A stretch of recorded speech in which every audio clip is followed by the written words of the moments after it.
en haut dans un musicien, de Azasta, toi Rasta, vraiment. Il y a quelque chose de très spécial où il faut changer vie. Nzambe sunga biso o nysto ko ba awa ezala o ko peso le coup tamina famille chrétienne maman nangai azali prophétesse ya musée boloko tangasa est collaborateur à musée du Nabala o akende ko sala église Meka Barthélemy yoto Chilobo papa on azali ko sala na tabazaï ala cadre na tabazaï avait un problème ya robota et puis il ko fréquenter ko kutana na prophétesse.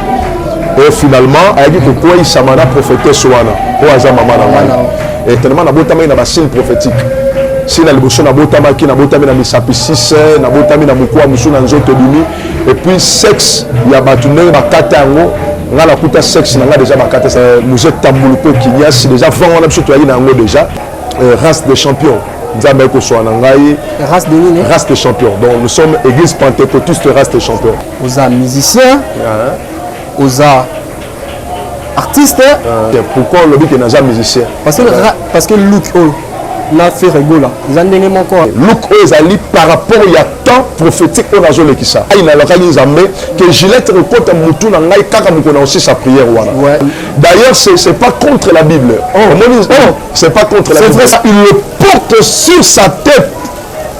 La consécration de son Dieu. Dans la Bible, ici, la Bible, ce n'est pas le papa, le pasteur Denis ce qui a écrit.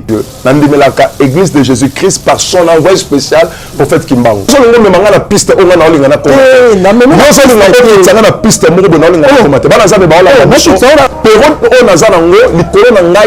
même charge à plus de 5000 personnes. Le prophète n'est pas humain. Le prophète a ça pour comprendre la réalité. Ce qui m'a permis de comprendre un prophète, c'est que m'a remis.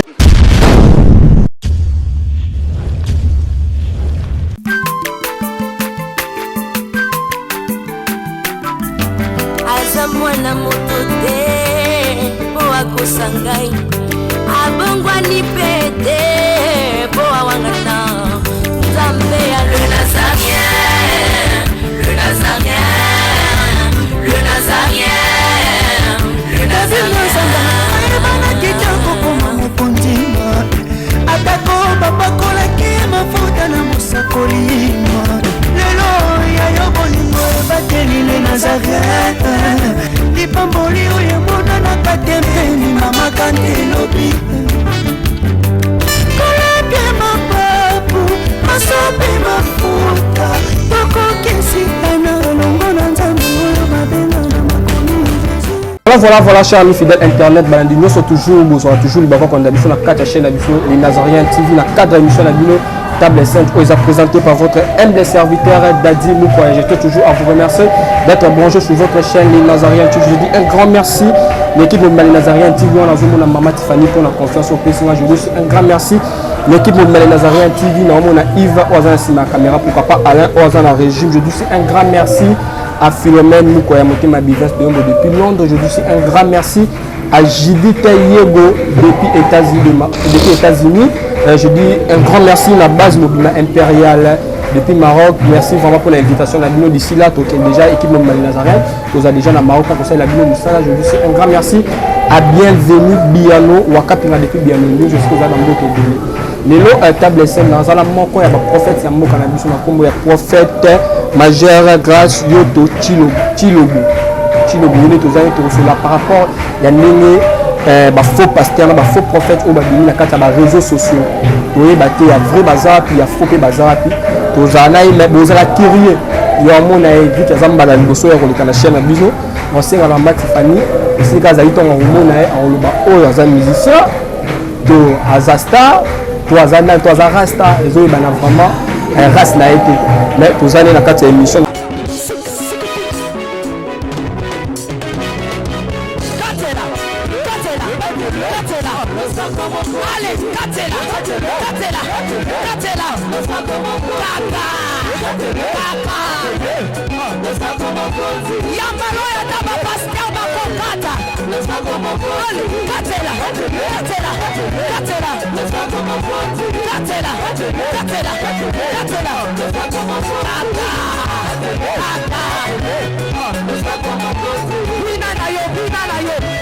Yambalo ya kama ministra bakokata.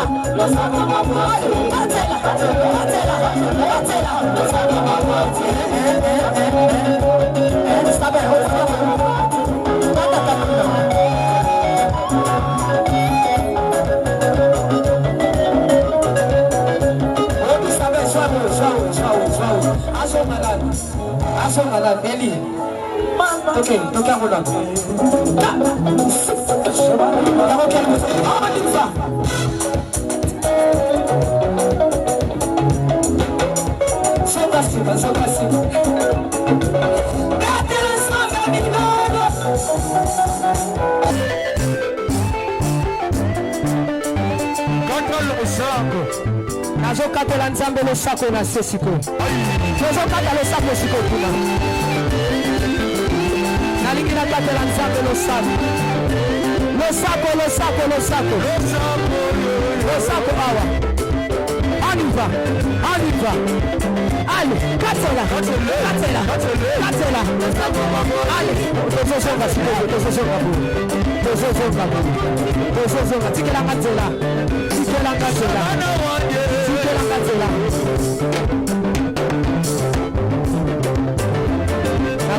S'il vous plaît,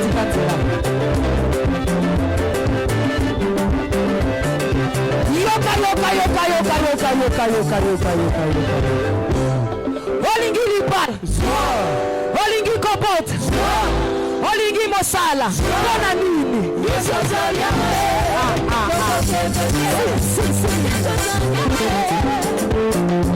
On a Yves Ozana Sima la caméra. Afin la caméra a présenté l'homme de Dieu. Bonjour l'homme de Dieu. Ouais, bonjour ndeko journaliste. Bonjour Shalom na bandandi nyoso ya table sainte. Zamenanga pambola bino. Moi mot gentil par rapport à Batunos au basu chance qu'on a na kata Nazarien TV. OK, mot gentil ali que na sepeli na d'abord une émission parce que na landa bino déjà, na sepela déjà na émission na bino et puis na sepela na ba invité na bino. Na pamboli Zambé pour la occasion et le pesinga IP il y a Rosala parmi ba invité na bino na pamboli de kono sur la ndabiso donc zala branché il y a quelque chose de très spécial où ekoki ko changer vie na yo. L'homme de Dieu avant tout banda avant tout débuter et c'est là par rapport à moi prière il y a quelques minutes par rapport à l'opinion sur basu chance en ndabiso. Normalement tous ça dans Zambé toroki jamais ko banda sans que tout sambela. Parce que Bible dit il est le maître de temps et de circonstances. C'est-à-dire qu'il y a temps et puis la circonstance, c'est Dieu qui a voulu et c'est Dieu qui a ordonné. Parce que ceux qui tout ça là, il programme que nous allons inviter la Yosso Nzamba Pesa Yezela Telingo Salamate et aux Alamala Mouto Sambela. Seigneur, merci. Osa maître et à temps et puis à circonstances. Yonde Mouto Sepeli que Monsieur Salama. Merci pour le temps où tu as ensemble de côté de la part nayo to bénir bande réunion so ba Hollanda biso cher Saint-Esprit fungola matoi ya bana nayo afin que ba comprendre maramoyo et le ka awa et puis nzambe sunga biso o nyusto ko ba awa ezala o ko peso le kumu ya yote evanda kimia na kombo na Yesu Christ de Nazareth. Amen. Amen. Merci. Ok, vraiment l'homme de Dieu, tout le monde d'abord sur la moi mouké. Tout le monde d'abord sur la Manayo. Abalandou va juste toujours sans savoir la leçon quand elle est Nazarien, type l'homme de Dieu. Un prophète. Tu dis que tu as un bureau là. Merci. Tu es en plein église des alliés. Tu es père spirituel Nawaza. Oui, papa Nanga Molimo Azali. Mais d'abord, na botami na famille chrétienne, maman nangai azali prophétesse. Déjà, na âge à 13 ans, azali déjà ko prophétiser, aja ko mona makambo, ayeda ko sakola, azolo badia makambo. Maman nangai azalaki encadré na musée Aedi na bala. Nazali vraiment na maboko ya musée Boloko Tangasa. Boloko Tangasa est collaborateur à musée Aedi na bala, o akende ko sala église Meka. Alors na moment moko maman nanga kutana na papa moro comme na Barthélemy Yoto Chilobo. Papa on a ko sala na tabaza yo, ala cadre na tabaza, il avait un problème ya robota et puis il fréquenter ko kutana na prophétesse et finalement a dit que quoi il samana prophétesse wana o aza maman nanga. Et tant maman nanga juste nanga nzambe alobi na maman nanga que yo romona lisute na kangi don ezana yo na chango na libumu na yo. Donc don wana e ko sala na mwana na yo. Donc ndenga na ko botama tant on a botami certainement na botami na signe prophétique si na liboso na botama na misapi 6 na botami na mukwa musu na nzoto bimi et puis sexe ya batu ndenge bakata yango nga na kuta sexe na nga déjà bakata ça na yebi pasi ya kokata ngenga te oui na yebi yango te et puis un moment donné c'est que na internat déjà na kata ndako na biso to yeba déjà makambo nzambe parce que nga na botami na ngaba na botami na veni lobo kamane pas la chose qui bar et bar kala et bar Sarah. Et puis déjà la famille a biso tellement maman Zambé. Donc vent il y a qui déjà na commune Ngaba ya réveil. Déjà qui pas ya papa na biso nous êtes tambuluko kinyas déjà vent on a biso to na ngo déjà, to na ngo déjà. To koli na maman Zambé, to koli na vent wana. Un moment donné sera na que l'internat. Donc na internat na Kikwiti, na ene kotanga na un franc. Donc on a 4 cas à classe. C'est par là que na ekotana na apôtre Mukendi. Donc il y a KDC. Mais na yeko zo baptême na mai ya Kwilu et pas apôtre Mukendi na KDC. Imaginez que KDC mo déjà KDC nezali. Après na yeko zo na Kinshasa tant on a eu diplôme d'état na ngai et puis maman yeko kufa et puis la continuer makambo nzambe na zongi siko na fait pako. Na zongi na fait pako et cette fois-ci na là qui encadré na musée Boloko. Donc Boloko tanga ça tanga que ça la église Meka mission de la croix du Christ en Afrique. Aux acquis sur Kabamba en face à lycée Kabamba et tout ça là qui wana mais musée bolo pas que charger biso le col là missionnaire auto que ne panza vision ya Meka partout toujours voyage à Congo central que kende na Matadi pour na implanter église Meka et puis na Matadi wana to kenda kina apôtre Feli Ekanga azaka mwana ya musée musée aide na bala nande to bande ko tambola to kende kisangani buni abeli butembo ko tambola.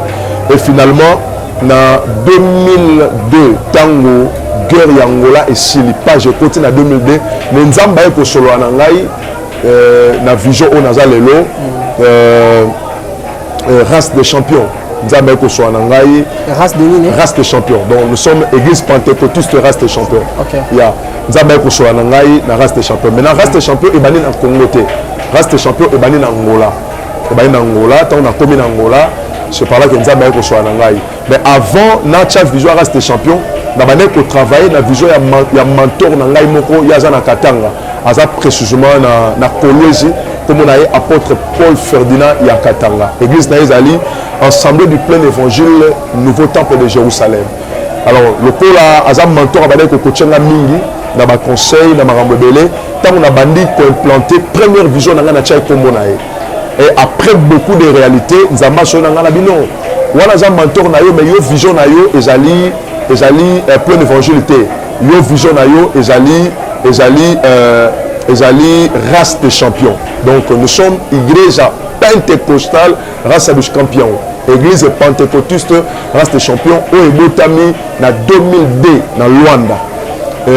L'église est en stabilité, nous avons voyagé trop, nous avons été dans la province, nous avons page 2004, nous avons compté l'église reste champion et puis nous avons tambola, ti moya lelo na ndenge tozongi Congo pour vendre sa sur église pentecôtiste reste champion. Donc voilà moi mon quai à biographie ministérielle, voilà. OK, vraiment l'homme de Dieu. Tu as moi histoire na yo. Ouais. Je crois que tu es l'homme de Dieu. Aux arts musiciens, aux arts artistes, aux arts zoulous, parce que la différence c'est banaté, parce que c'est la première fois que non, l'homme de Dieu, prophète, Azana Barasta. Et l'homme ne pousse pas à musicien. Pourquoi on le dit qu'il n'est pas musicien? Parce que Luc, là, fait rigoler. Ils ont donné mon corps. Donc, fait rigoler, sous une oreille. Donc, Luc. Coiffure, c'est pour le musicien. Selon Ndeko. Donc, parce que la question est aux âmes musiciens, non, là, prophète. Je suis prophète, je suis chrétien. Là, prophète, il y a religion songoloté. Donc, on appelle chrétien. Et puis, tout ça, dans l'église pentecôtiste. Donc, de Tobenga, on a Congo, église des réveils. Donc, je suis un serviteur de Dieu, prophète dans le ministère. Donc, on a un ministère prophétique. Et puis, nous avons la grâce prophétique, nous avons la don prophétique. Donc, responsable, il y a une communauté où ils ont plus de 54 églises actuellement. Je crois tant boyaki beaucoup tenga na oyamba batu bomone batu bavandi wana to yamba bango. Donc nous sommes une église de Jésus-Christ. Tondimaka Yesu Masia comme Seigneur et Sauveur. Tondimaka œuvre de la croix. Tondimaka baptême ya mai. Tondimaka baptême ya Saint-Esprit. Tondimaka Jésus mort et ressuscité. Tondimaka na venu à Messie. Tondimaka na lèvement de l'église. Donc nous sommes vraiment de l'église. Et puis Tondimelaka Bible lokola makomi en Zambé. Juste pour éclaircir d'abord question mais à la moi pour parce que tout le temps on dit prophète rasta au moment où on prophète baza ebelé doctrine pèse ebelé la religion eza ebelé so qui na ba de biso kimbangiste pe okuta pe ba prophète na rasta bazali babenga bango bangunza so que pas bangunza okuta bango église catholique pe basango pe bango non je parle pas d'église catholique, je parle de Ngunza parce que d'abord il faut comprendre pour répondre à la question par rapport à Rasta ezali coiffure doctrinale avec doctrine abisso je dois rester comme ça toute ma vie non autant là élément séquence ba culte ba miracle ba service à délivrance au monde que na Rasta on a un look ezali par rapport il y a temps prophétique on a joué qui ça tant que responsable il y a communauté dans la charge, je pas moins de 5000 personnes au Nazo Kamba. Dans la responsabilité na bango d'une manière spirituelle. Donc je dois prier pour na bango, il faut na louker na bango Zambé, il faut na sambela pour na bango, na sambela pour na misala na bango. Alors na moment où il y a prière, il y a retraite na kotaki. Zambé aloba ina ngai na lokali Zambé que Gillette reporte mutu na ngai kaka mukona aussi sa prière wana. Ouais, mais Gillette reporte na mutu na aussi sa prière wana. Il y a un sali lox dans ça lango lox pour c'est-à-dire on a tiki yango boye titan na la prière aussi là après na okata yango na jonga na coiffure na normal d'ailleurs c'est pas contre la Bible c'est pas contre la Bible c'est pas contre la Bible c'est vrai ça oui c'est bibliquement donc c'est nous avons pas passé message na yé message la Bible quand nous avons passé message na yé message a requis qu'on contribue au sang dans la Bible parce que avant ngai eza na bato na Bible banane batika yango batika suki ndengwana pour ne pas citer Samson parce que maintenant so ba revela Samson azana suki mais pesa suki lox eza coiffure lox eza lokola na kola bandeni eza suki na ngai lox eza coiffure eza mutakati pek c'est comme ça maintenant soto jeune la Bible au mona que Bible zo pesa ngandingisa wana Bible zo pesa ngai ndingisa wana je peux lire la parole de Dieu si on peut permettre ngana za na mokanda ya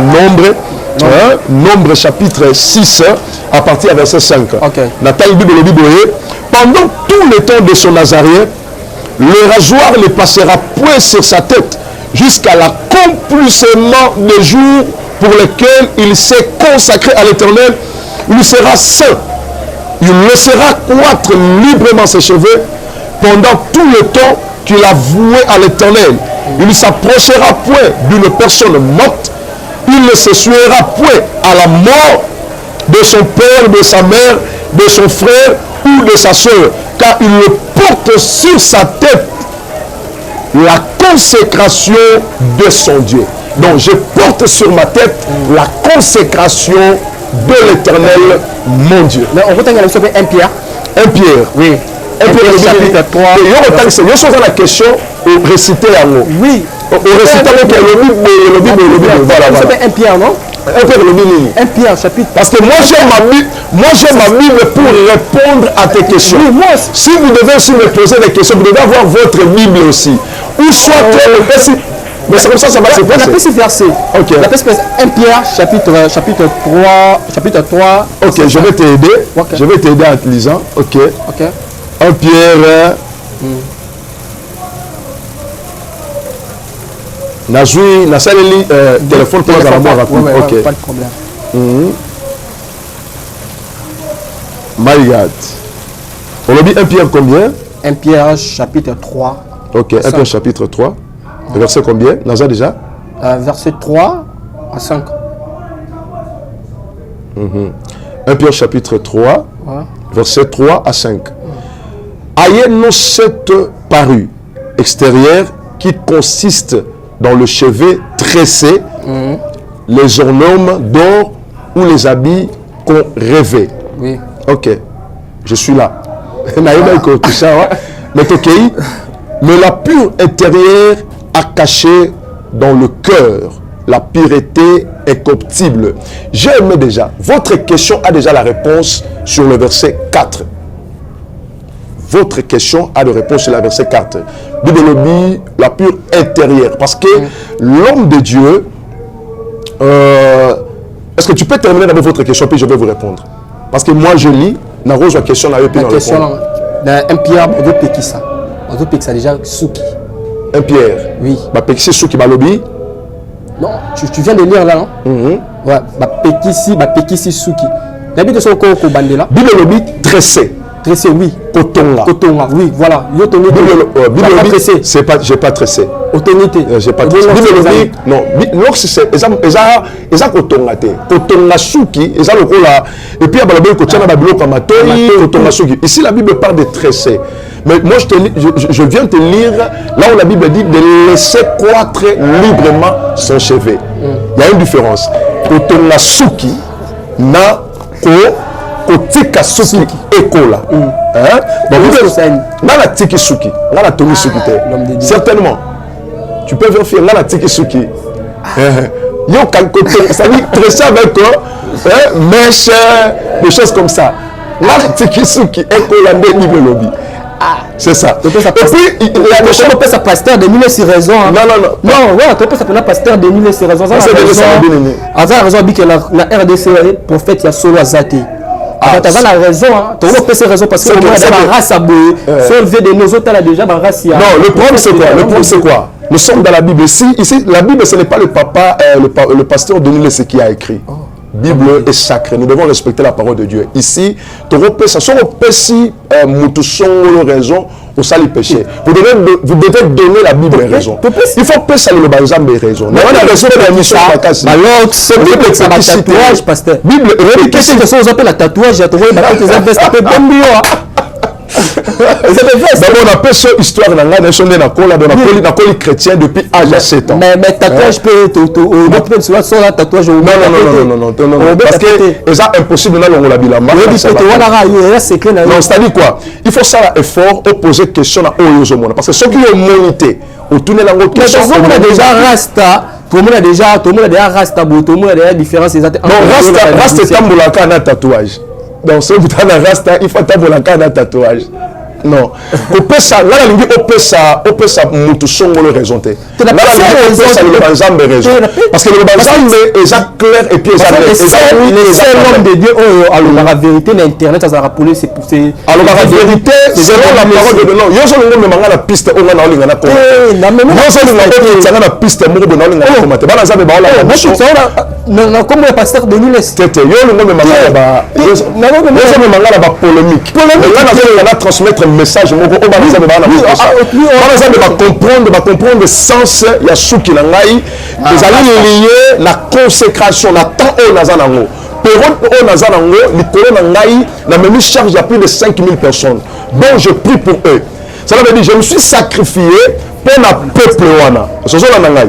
Na mikabi pour le peuple wana. Jusqu'à un moment où na la kinzambe, qui moment na ngai oyo ekoki, na okata yango et puis na zone na coiffure na ngai normal. Na zone na coiffure na ngai normal. Est-ce que na koso na biso na climatiser les avions? Ça veut dire que l'homme nous on a na balance, net il fait rigolo là.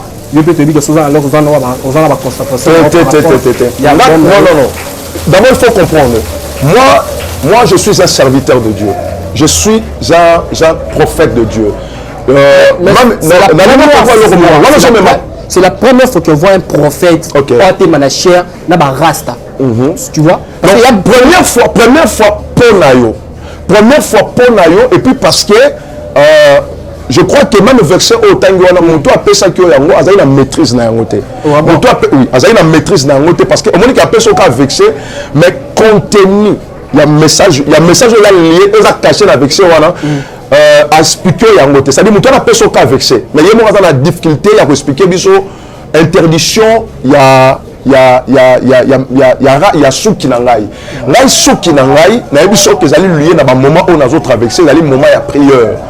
ezali lié na doctrine na ngai te. Ezali lié na ministère na ngai te. Cela veut dire la période oyo na memi mikumba ya bana Nzambe, je me suis consacré à l'Éternel pour ce temps. Après ce temps, je vais enlever ce tout. Na olongola après ce temps. Donc ça dit ce que na ngai ezali lié na prière. Et puis yoka, prophète Azam Moutoute. Prophète n'est pas humain. Prophète Azam Moutoute va comprendre la réalité. Ce qui m'a permis de comprendre un prophète, c'est que m'a dit prophète c'est pas un homme. Prophète Azam Moutoute va comprendre le prophète Azali Moutoumou Azam moins compliqué. Vous savez, dans la Bible avec des lots, je t'ai dit, moi je peux t'amener trop loin. Il y a des prophètes dans la Bible, tels que Esaïe. Esaïe chapitre 20, tu peux lire. Esaïe chapitre 20. Il y a des prophètes dans la Bible au Batambola Mitakala. Yokuto Balox. Mais qu'est-ce qu'on a bateau Batambola Mitakala, Yokola Esaïe. Moi, je crois qu'il faut scandaliser. Sur Esaïe chapitre 20, au moment où Zambe Azolobana Esaïe, Alobina ye, Okolongola Mapapa na yo. Olongoli Mapapa, Olongoli Bilamba, et Okotambola Bongo. Esaïe a tambola bongo pendant 3 ans et demi. D'abord, Esaïe a Zanani.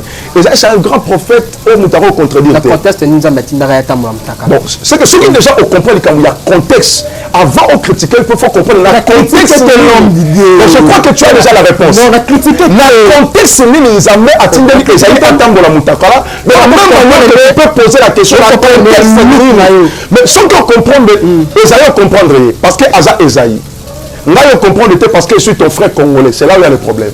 Si on a qui chinois, tu allais comprendre. Si on a qui anglophone, tu allais comprendre. Si on a qui américain, tu allais comprendre. Comme je suis ton frère congolais. Parce que Esaïe, tu as mis la réponse. Aujourd'hui, la contexte ni la Tikali Moutarala. De la même manière, tu peux poser des questions. La contexte ni le prophète majeur à Tikali Soukiboye Milaï. Bon, ça va, on a un église où ça s'en ira. Non, il faut à la source que nous avons Moutalobi naïe. Parce que écoutez pas. Lorsqu'on écoute déjà, lorsqu'on écoute déjà dans l'église, écoute déjà dans l'église, on a la sécurité. L'église, il y a 1000 personnes, il y a 2000 personnes, il y a 500 personnes, il y a tout belé. Responsable de la miquette. Donc écoutez déjà. Cela veut dire pour notre un sentiment, un sentiment, une émotion. Donc il faut certainement d'une manière claire. Sans quitter et vous avez l'avantage de l'angalité. Ça va déséquilibrer l'église. Mais l'homme de l'Église qui a un mot pour Zoban Sangaï. Par rapport au pays, il y a un bureau. Il y a des verres, il y a des membres d'église, il y a des verres, des hommes qui mangent. Non, et ça coïncidence. Non, ça écoutez, la ça mouta qui m'a non, il a expliqué le mot. Il faut et ça coïncidence. La ça mouta qui m'a mais nandimela prophète qui m'a envoyé de Dieu. Nandimela église de Jésus-Christ par son envoyé spécial prophète qui m'a. Il y a un bureau où mon photo qui m'a Nandimara prophète Simon Kimbango tant que prophète de Dieu. Donc j'ai beaucoup de respect, ma prophète. Les coïncidences, c'est Salami, il y a Batubalati Baver, na bureau Nangaï. So il y a lobby qui a l'émission, tout on a invité le sur au coup à rideau haut. Des rideaux tu peux changer au coup à vert, au coup à blanc, au coup à bleu, tout ça. Ce qu'on a expliqué, tout ça dans le service. Il y a vraiment l'église à Nzambe. Et tant que l'on a administration, l'église en Zambie est tant que l'on a directive, et tant que l'on a ainsi dit l'Éternel. Pourquoi l'église est belle, même la porte solution exacte? Parce que l'église est tant que la salon bateau. Nous avons coutume la famille, même dans l'église. Nous avons caractère, nous à établir une église. Nous avons comportement dans l'église. Non, il y a qui dit là, mesa. Ah, Atania ou Kondoko.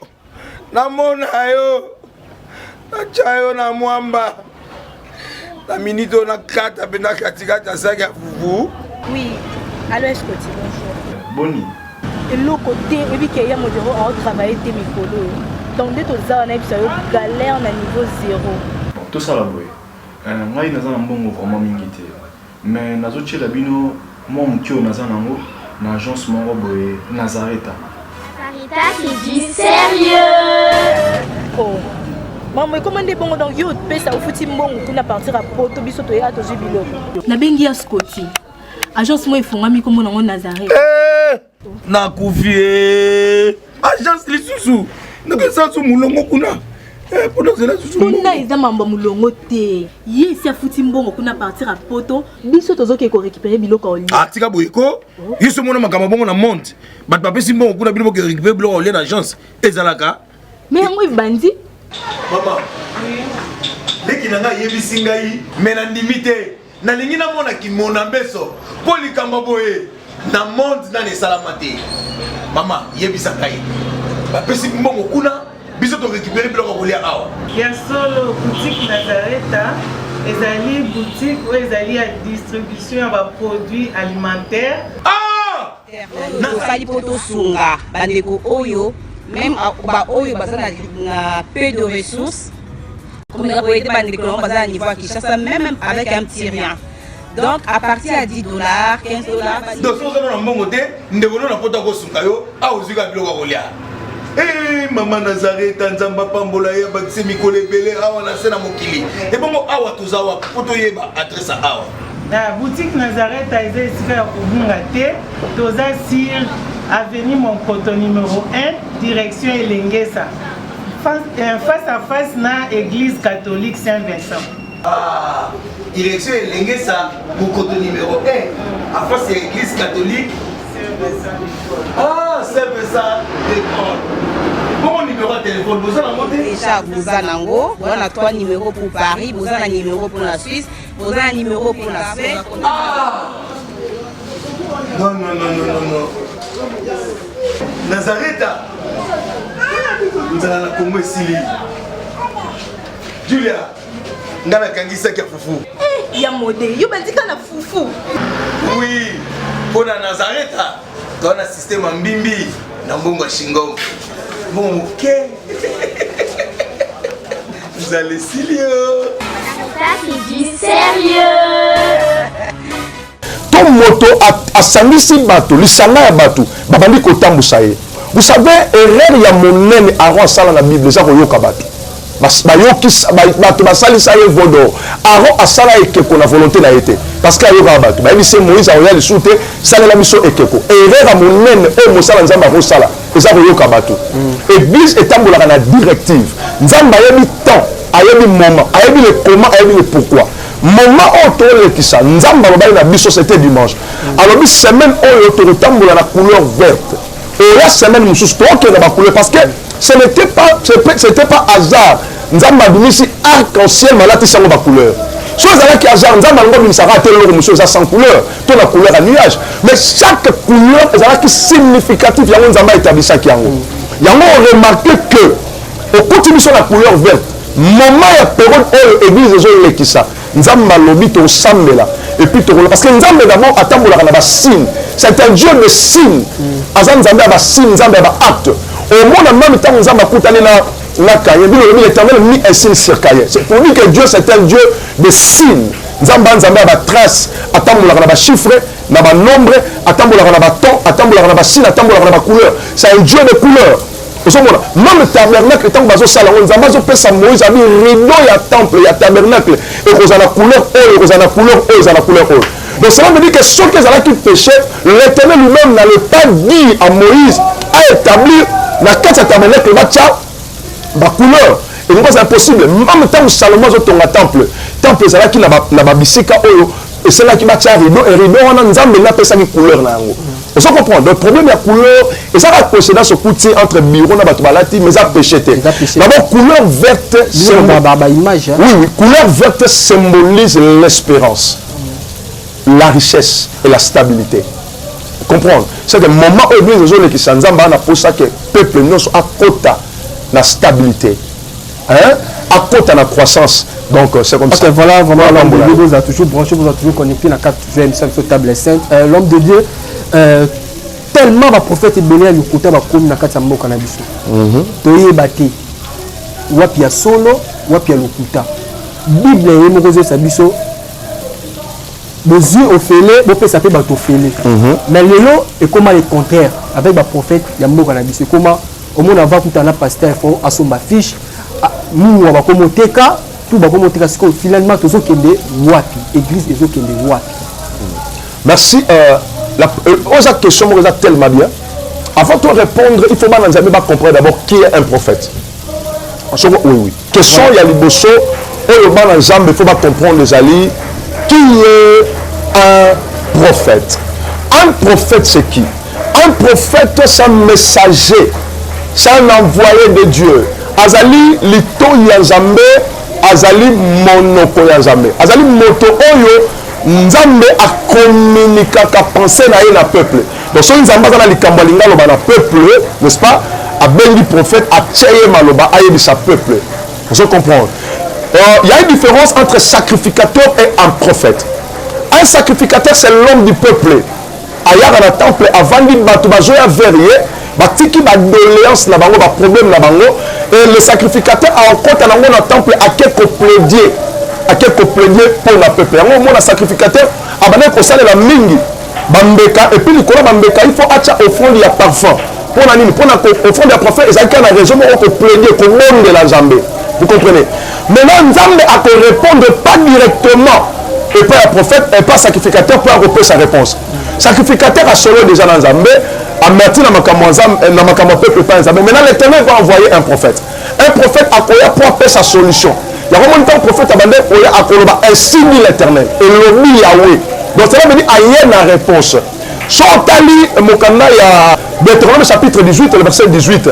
Nzambe a dit na kolamusa parmi bino na kozwa frère na bino moko na commissaire prophète donc parmi bino oyo na kozwa maloba na ngai na tie na kati na ye po asala nini abana komemela bino yango. Vous comprenez? Maintenant prophète azali moto amema solution, azali moto ayaka na réponse na ba qu'est-ce que c'est ya batu, moto ayaka na réponse na l'équation batu. Voilà pourquoi prophète nous sur la Bible a mal compris. Azalaka mal compris par rapport à l'Éternel. Avant la réponse, il faut comprendre d'abord. Nous avons au moins 3 ou 4 sortes de prophètes actuellement et depuis au temps de la Bible. Nous avons première sorte de prophète authentique. L'homme que le Seigneur a choisi. L'homme que le Seigneur a oué. D'abord on a Jérémie. Nous avons Jérémie. Tant que vous allez dans les boumous, maman, on a évacué. Na pona ko puis na pakola ke mafuta na bimiso na commission de pandisango na nation nde na auto peso awa mukanda ya Deutéronome 18 onzamba bina kotongola parmi bino un prophète azamona kisana bino.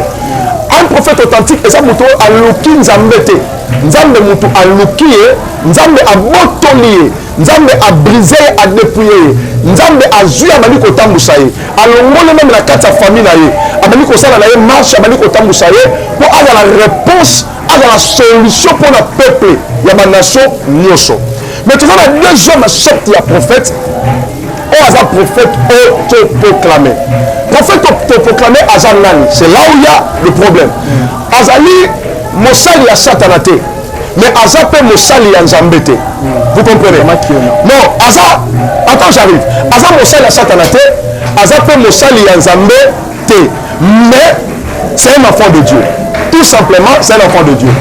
Azali, prophète Oyo, attends-moi peut-être là un prophète. Ayebi comment le prophète fonctionne. Vous comprenez? C'est juste encouragé. Oyo a telemi abandi kolobana pari ya Nzambe sans que Nzambe atinda ye. Na même l'éternel mwana, Nzambe azobeta déjà c'était Nzambe azogangela bango.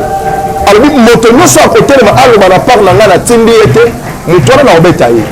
Vous comprenez? On peut par exemple le kola Géasi. Géasi azalaki prophète et pas ya liboso ya Naman na koba prophète. Cela veut dire Nzambe aboyi le prophète Élisée aboyi kozwa offrande ya Naman, mais lui comme un prophète autoproclamé à quel liboso ya Naman pour ebisa Naman ke maître atininga na kozwa biloko oyo aboyaki. Donc devant Naman il devient déjà un prophète. Pour la nini pour azwa biloko oyo baboyaki de alobi maloba na pa ya Nzambe mais Nzambe atinete. Il n'était pas un serviteur du diable ni serviteur de Dieu, mais c'est un enfant de Dieu tout court. Vous comprenez? Courage na lobi c'est bato wana ne baso même bato na ba désordre bato ba contre la tamabuli le corps ba yebi atambola na ba prophète ba yebi ça na moins 2 versets 3 versets bibliques baza na confiance na wana yebi prophète wana yebi bato wana OK yebi bango na yebi bango. Troisième sorte la prophète. Troisième sorte la prophète, et ça la prophète par circonstance. Donc, Yépe Azam au Salan Zambete. Azam peut moi ya Satanate, c'est un enfant de Dieu, mais il n'est pas serviteur de Dieu. Ça veut dire, soit dans Nombre chapitre 23, et moi dans ma Kambouana. Azam est pour le cheval ya Balam, Punda ya Balam. Un jour, Balam a dit qu'il maudire Israël, a mati le cheval, ange a télémi liboso, cheval à l'oba. A bien, on a télémi liboso dans l'Aïwana, et ça a moutoumou a télémi, est-ce que l'Aïtan a maté à la boyara. Si vous avez cheval, il y a bongo, mais il y a misé. Au Tchèba, tu vas foutre un bongo. Aloba, olobate. Pourquoi? Parce que l'occasion ya koloba, on a massé la qui est celle qui. Batona le yero batoni na bangomba, batona batoni na Europe. Vous comprenez? A comme un prophète, parce que na retraite, pasteur Azalagité, tout ce qui nzamba loba, nzamba tchema loba na munoko na ye, alobi, et makamone kokisami, yango comme ce prophète. Donc maintenant on a comme un prophète, il a foutu ticket, à quel poto, batona batoni na bapoto. Donc, il y a très rare d'image à Kala. Là, il y a Congo. Là, il y a Poto. Là, il y a Europe. Mais en réalité, nous avons utilisé une circonstance Mokoboy. Il y a un autre PCM, c'est là qu'il y a l'église, là, il y a commencé à s'abattre. Nous avons la troisième sorte de prophète. Batu Oyo, Nzambe, Yébiété, Azapé moi dans Zambété, mais Azali disciple, il y a diable. Il peut être un magicien, un occultiste. À Batabissima, il y a Bible. Je parle de la Bible. À Batamissima, la Bible, au coup, dans l'église, dans Bango, à la Bible. À la combo, il y a Yesu, mais pas Jésus que nous prêchons, Jésus-Christ de Nazareth. Nous sommes dans les lignes. Il y a les besoins à décourager foi. Il y a mis balai à semer des ordres dans la couple et puis dans la famille à Batou. Il y a mis ça, il y a collé sa incrédulité. Et quatrième, il y a collé sa caractère, il y a ma béonza majoluka aboma. Et puis il y a que désorienté. Il y a Zawana a un peu son message. Azana a repéré son vité, mais il est là pour décourager les autres. Pour la regarder les sabbats que mon ma prophète ma coma. Donc Azan disciple et diable. Au monde à Bango baza ba orgueilleux, au monde à Bango baza ba ami de l'argent, au monde à Bango baza ba fanfaron, ba blasphémateur, ba rebelle na batata na Bango. Il ne reconnaît pas le corps spirituel. Écoutez, au monde à Bango baza ba mal éduqué face à ba aimé na Bango. Oui, na katioté. Par rapport à ma propos na yo. OK. La katioté, le mieux peut l'intérêt à polémique. Répondre à la question. Ok. Et puis répondre à la question. Par rapport à propos, nous avons au monde à Bango, bazaba orgueilleux, au monde à Bango, bazaba quoi pour décourager et puis qu'on manque baïni. Ok. Autant la pasteur de Ilessi, qui est né à l'église de la lobby, qui est faux prophète à la Congo. Prophète ya solo azati et là on va prendre un manque qui peut beaucoup de respect. OK. Non seulement beaucoup de respect, tu as bien que prophète de Nilessi il est là pour manquer les aînés du respect. Ça c'est contre la parole de Dieu. Mais c'est que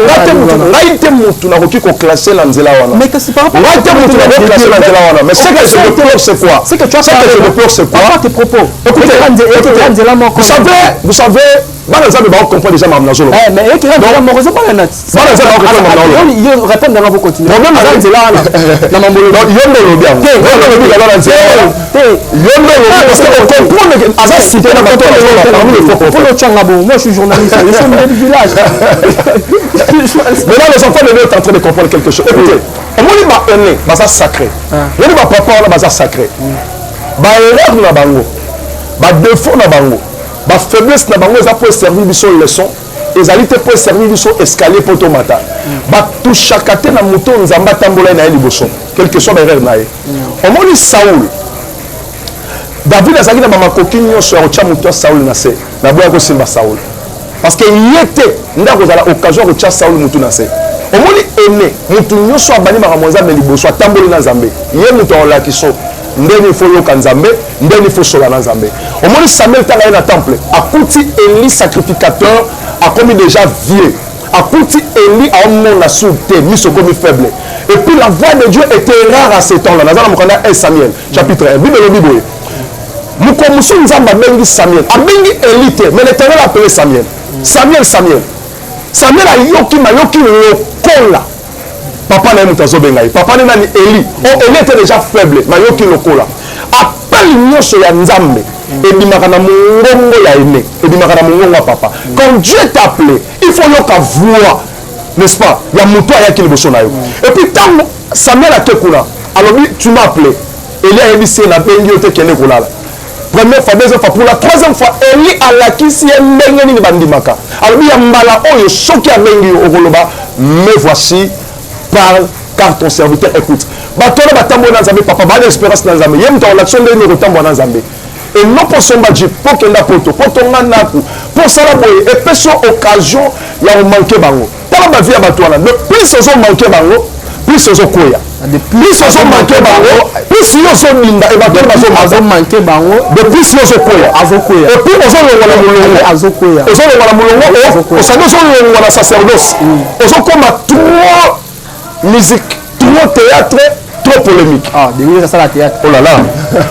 Qu'on a pas mbolayo. Ok, voilà, continue toujours. Et par là, la cité kaka. Au moins, le banzan dans le code de la route. Le banzan dans le code de la route. Pour faire Zobanga.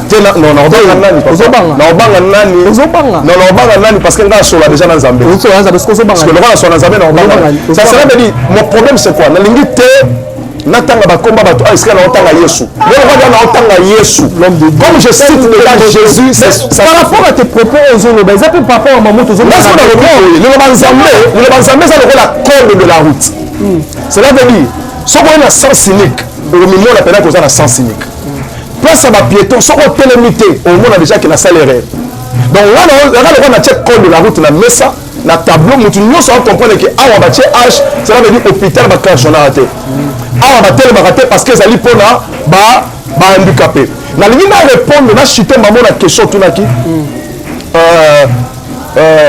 nyonso faut ba sala faut ba pesa bazo senga des choses comme ça. D'abord Nzambe c'est le support. Nous servons un Dieu avant qu'on s'aille la main, avant ça la mafuta, avant ça la support. Oui, papa, David a beau l'eau qu'on fait. Et l'eau qu'on nous soit lié dans l'esprit, et c'est un sacrifice. Batu nous soit réussir la vie, ça là l'eau papa. Pour toi qu'on sauter.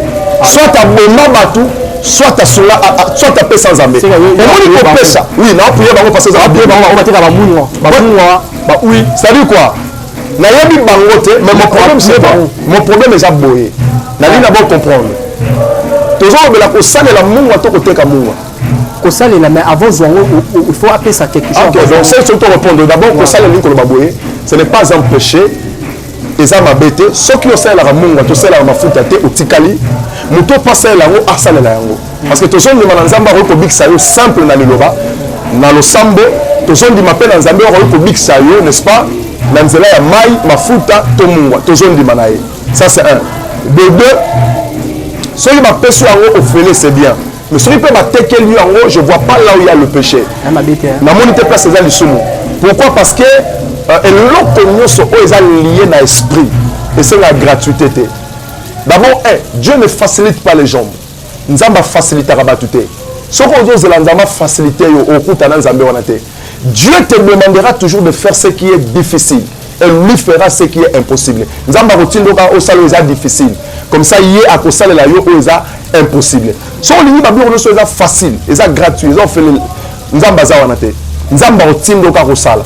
Nous avons besoin de salaire, ça c'est Dieu. Et puis si on coûte dans Zambé, à 5 c'est que Zambé, il faut vérifier. Pour les Zambé, au moins je donne la Bible, n'est-ce pas? Je donne sur Zambé, vaillant, héros, tout ça. Il y a beaucoup de ici. Abin Zambé, c'est bon pour l'andivagezayo, zélanga laquelle je l'offrande. Nzamba kei, Nzamba zeli et qui a une offrande à Pessin Zambé. Le coup les ala qui volontairement. Son Nzamba senga qui tient l'eau pesate. Bible dans la même nuit, Nzamba zongeli gédéon. Pour il s'agit que Nesco soit taureau à 7 ans avec des précisions. Et puis taureau vous avez été. Le taureau de ton père il y a 7 ans il y a retumbango. Donc il faut voir Nzamba senga pour comprendre que Azan Zambé na yo. So tant la Bible a 5 femmes samaritaines mal, c'est pour appesaye. Aujourd'hui nangai atindi Eli liboso va s'arrêter à 5 veuves. Après ça lipa. Donc ceux qui n'ont pas senioté, il faut se déranger. Ces paix-là, si on écoute la Moussa Zambé et qu'on a convaincu la Moussa Zambé, Ozela Oyoka a Sengayo. Ozela Oyoka Sengayo. Papa, moi. Et bon, ce qu'on va écouter un pasteur ou prophète, il faut son fiche. Parce que le prophète n'a pas passé beaucoup de docteur. Merci pour la réponse, pour la question. Aux anandam la réponse. Et pas ma docteur, c'est normal. Et pas ma docteur, c'est normal. Le médecin traite mais ne guérisse pas. Mais nous, les hommes de Dieu, nous sommes des guérisseurs. Bible, vous guérisserez les malades. Papa, il y aura un peu de secret, mon gars. moni bamatia wana ezolinga emema bana nzambe na incrédulité ke bakaba te ezokomisa bango ki égoïste bana nzambe bakaba te nzoka kozanga kokaba ekotisa mutu lifelo kozanga opesa kozanga okaba emema mutu na lifelo bato ebele bakota lifelo na bible ezali par rapport ya kozanga kokaba ngana olinga tosala émission mobimba ezala lié na makambo wana tolobelaka kopesa tolobelaka kokaba na démontre ke bato bakota lifelo mpona kozanga kopesa. Ok, vraiment, l'homme de Dieu, vraiment. On va parler de la souke, l'émission de la question, il y a souke et arabe. Il faut répondre à l'homme de Dieu. Répondre. Merci. Il répondre. On va déjà répondre. Ouais, ouais. Il y a 5 prophètes, il y a bien, mot cannabis, 5. 5 prophètes, il y a bien, Nambo Kanabis Congo. Au bazar en Zambé. Obayebani obayebani obayebani te obayebani na obayebani pena na mboka na biso ki ba prophète bala connu na Congo obayebani 5 bon mutu musunga na yebi peut-être yebi te prophète Dieu tanga na tanga 5 ba ene ba ene OK ba prophète ba ene obayebani ya liboso ngai na yebani voilà prophète majeur Gracio Tochilobo prophète en solution ya rasta oui voilà référence rasta pour la prière sur prière ici là au kata ya mi balé prophète Konde ya liloba prophète Konde ya mi satu prophète Simon Kimbangu a yebani. Et puis Nani Soussou, parce que tellement il y a 5 donc c'est la charge. Il y a un moment forcé par le 5. Bon, parce que là bas le temps il va baza et bien on va lima. Ouais. Prophète Roger Baka. On dit Maraé. Azar prophète. Roger Baka putain sou ya sika. On va tourner ba film à Nigeria. On a le canal RTA. Ngala le prophète Roger Baka. Azar prophète, c'est ça que je voulais savoir. Papa, donne le message à ma prophétie. Non, là, on comprend le mot. Il m'a tout sur le bas. Papa. Est-ce que Punda ya Balam, cheval ya Balam, ce que vous menez la misère au Lobakaka? Un cheval, papa ya Balam. Est-ce que serpent de rein? Ah, il y a un prophète. Nayebi évangéliste Roger Baka. Oh, là, mais prophète Roger Baka peut-être un sika. Yassika. Oh, là, nayebi, en tout cas, nayebi a un message naé. Nayebi aza mosala nzambe papa Roger Baka nayebi tous les kiwan 5 pasteurs ouais mboka dans le temps oui avec tout le respect Soni Kafuta oui Mukuna oui ce sont les hommes de Dieu Deniles nayebi a mosala nzambe.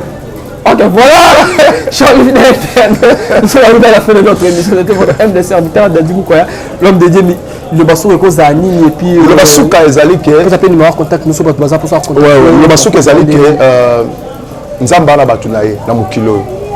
Si il y a des faux dollars, il y a aussi des vrais dollars. Papa Ndimangai, Nzamba kozwa mukilo te. Atika on a maboka bandoki, il y a aventurier. Ngana yeto yebi. Et je suis d'accord avec vous qu'il y a des charlatans sur cette terre. Ici en Europe, partout. Il y a des aventuriers. Il y a des escrocs. Nayebi et puis naza d'accord nayo. Mais Zala peut d'accord nangai. Parmi Batouana, il y a des hommes de Dieu. Ceux qui au bout kondima qu'il y a des vrais prophètes, il y a des vrais hommes de Dieu, cela veut dire qu'il n'existe pas un vrai Dieu. Il n'existe pas. S'il y a un vrai Dieu, le créateur du ciel et de la terre, cela veut dire Dieu a ses serviteurs. Parmi ces serviteurs, il y a des vrais prophètes. Parmi les vrais prophètes, je le suis là. Ok. Voilà l'homme de Dieu, notre société. Nous sommes arrivés à la fin de notre émission. C'était votre M des serviteurs d'Adimou Koya. Restez toujours branchés. Restez toujours connectés à votre chaîne Les Nazariens TV. L'homme de Dieu, numéro de téléphone, il a plus 243. Plus 243 81 81 94 93 699. Plus 243 81 94 93 699. Prophète majeur Gracio Tochilobo. Ah, prophète majeur Gracio. Ça n'ira pas si nous voyons Védéni. Mais non, mais malgré la terreur. Ça n'ira pas si Védéni ou qui prophète majeur. C'est pas possible. C'est la réponse. C'est pas possible. Ok, on se retrouve à la prochaine. Bye bye. Yes.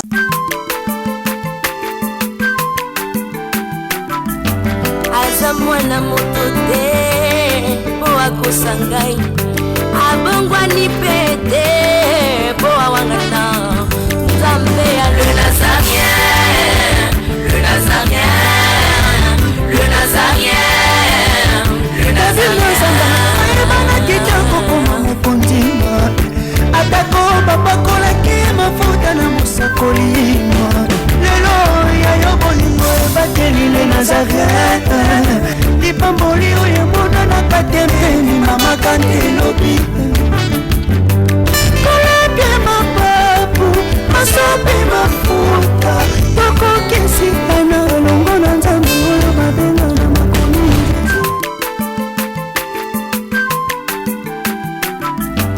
aza mwana moto te po akosangai abongwani pe